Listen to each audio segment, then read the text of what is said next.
മാതമംഗലത്തെ പൂട്ടിക്കിടന്ന വീട് കുത്തിത്തുറന്ന് കവർച്ച. പ്രതികളിൽ 2 പേർ അറസ്റ്റിൽ. പിടിയിലായത് മോഷ്ടാവും തൊണ്ടി മുതൽ വിൽക്കാൻ സഹായിച്ചയാളും. പയ്യന്നൂർ മാതമംഗലം പാണപ്പുഴ റോഡിലെ മാത്തുവയലിൽ പൂട്ടിക്കിടന്ന വീട് കുത്തിത്തുറന്ന് കവർച്ച നടത്തിയ സംഭവത്തിൽ പ്രതികളായ 2 പേർ അറസ്റ്റിൽ.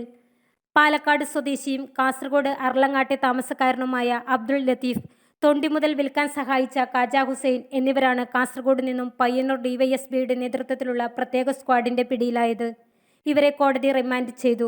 കഴിഞ്ഞ ജൂൺ 19 പുലർച്ചെ 3 മാത്തുവയലിലെ റിട്ടയർഡ് SBI ഉദ്യോഗസ്ഥൻ ജയപ്രസാദ് ദീപ ദമ്പതിമാരുടെ വീട് കുത്തിത്തുറന്ന് 20 പവനോളം സ്വർണ്ണാഭരണങ്ങളും 2.5 ലക്ഷത്തോളം വിലമതിക്കുന്ന വജ്രാഭരണങ്ങളും കവർച്ച ചെയ്ത സംഭവത്തിലെ പ്രതികളെയാണ് 40 ദിവസം നീണ്ട അന്വേഷണങ്ങൾക്കൊടുവിൽ ക്രൈം സ്ക്വാഡ് പിടികൂടിയത്.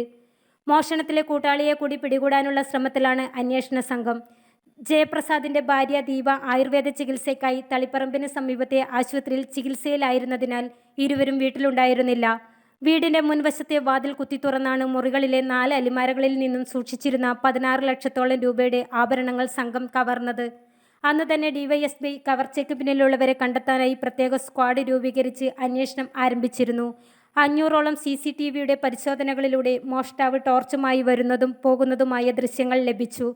കൂടാതെ ഇരുചക്രവാഹനത്തിലെത്തിയ 2 പേരാണ് കവർച്ച നടത്തിയതെന്നും കണ്ടെത്തി.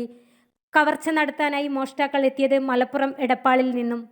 മോഷ്ടിച്ച സ്കൂട്ടറിന്റെ നമ്പർ മാറ്റിയാണെന്ന് കണ്ടെത്തിയ അന്വേഷണ സംഘം കഴിഞ്ഞ ദിവസം കാസർഗോഡ് നിന്നും ഈ സ്കൂട്ടർ കണ്ടെത്തിയിരുന്നു.